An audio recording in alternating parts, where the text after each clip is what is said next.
গত শনিবার কালীঘাট থেকে বেরিয়ে জুনিয়র চিকিৎসকরা বলেছিলেন যে তারা শেষ পর্যন্ত মিটিংয়ের যে মিনিটস অর্থাৎ কার্যবিবরণী সেটা তাদেরকে দেওয়া হবে, দুপক্ষ সই করবে, সেই ভিত্তিতেও তারা বৈঠকে রাজি ছিলেন। সেই বক্তব্যকে উল্লেখ করে বলা হয়েছে যে আপনারা সংবাদ মাধ্যমে যেমনটা জানিয়েছিলেন ঠিক সেরকমভাবেই মিনিটস আপনাদের শেয়ার করা হবে এবং সেটা দুপক্ষে সই করা হবে এবং তার ভিত্তিতেই এই মিটিংটা হোক।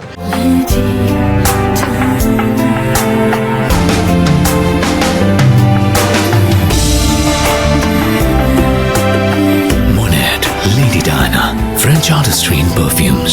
Never let go. এবং পরিষ্কার করে বলা হয়েছে যে 5টার সময় মিটিং হবে, 4:45-এর মধ্যে কালীঘাটে মুখ্যমন্ত্রী মমতা বন্দ্যোপাধ্যায়ের বাড়িতে উপস্থিত থাকতে বলা হয়েছে। এমনকি এটাও কিন্তু নির্দিষ্ট করে দেওয়া হয়েছে যে গত শনিবার যে ডেলিগেশন টিম সেখানে পৌঁছেছিল তারাই কিন্তু আজকের যে বৈঠক, প্রস্তাবিত বৈঠক, সেখানে আসতে পারেন।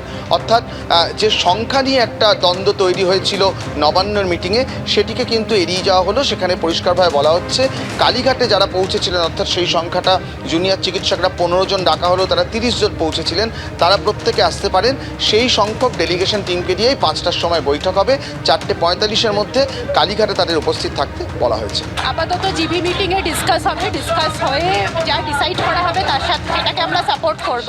কিন্তু যদি উনি ডিসকাশন করতে চান, মিটিং করতে চান, দ্যাট ইজ অলওয়েজ ওয়েলকাম। আমরা মিটিংই করতে চাই, আমরা আমাদের 5 দফা দাবি জানিয়ে আমরা একটা কনক্লুশনে পৌঁছাতে চাই। So it is always supported, it is always welcome. বৈঠককে স্বাগত জানাচ্ছেন তারা, আরও যারা রয়েছেন তাদের সাথে কথা বলে নেব। আজকে মুখ্য সচিবের তরফ থেকে, চিফ সেক্রেটারির তরফ থেকে ইমেল করা হয়েছে বিকেল 5টার সময় মিটিংয়ে আজকে আবার ডাকা হয়েছে। আপনারা কিভাবে দেখছেন এই স্টেপকে? আমরা পজিটিভলি দেখছি, মানে দর্শকরা এবং দোষীরা যাতে শাস্তি পায় তার জন্য আমরা পজিটিভলি দেখছি। এর থেকে বেশি তো আমরা কিছু বলতে পারছি না। মিটিংয়ে কি যাওয়া উচিত বলে মনে করেন? মিটিংয়ে কি যাবেন আপনারা? অবশ্যই যাওয়া উচিত। আমরা এখনো সেরকমভাবে ডিসাইড করিনি, সবাই সামডাপ হিসাবে ডিসাইড করে তারপরে বলা হবে কি। আরো কয়েকজনের সাথে কথা বলে নেবো যারা এখানে রয়েছেন। আজকে আবারও মিটিংয়ে ডাকা হয়েছে বিকেল 5টার সময় কালীঘাটে মুখ্যমন্ত্রীর বাড়িতে চিফ সেক্রেটারি চিঠি দিয়েছেন। আপনারা কি বৈঠকে যাওয়ার জন্য প্রস্তুত? হ্যাঁ, অবশ্যই যাওয়ার জন্য প্রস্তুত। একটা সিদ্ধান্তে তো আসা উচিত, তবে যেটা প্রাইমারি দাবি যেগুলো ছিল আমাদের 5 দফা দাবি, সেই দাবিগুলো মাননীয়াকে মানতেই হবে।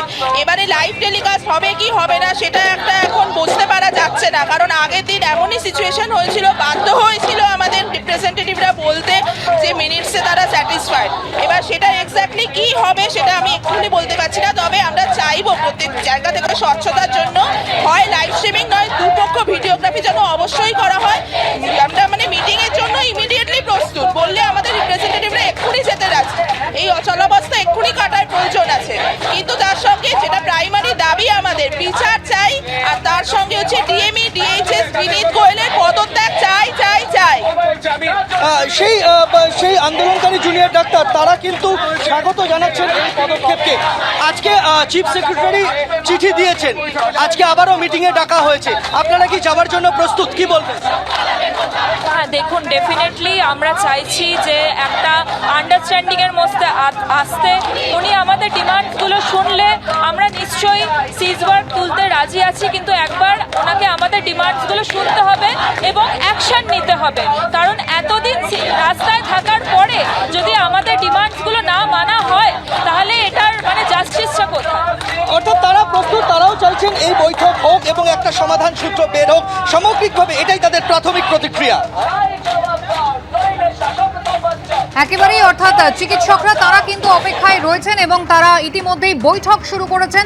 তবে যেমনটা জানা যাচ্ছে যে শেষবার তথা পঞ্চম তথা শেষবারের জন্য আবেদন করা হচ্ছে, চিঠিতে এমনটাই উল্লেখ রয়েছে।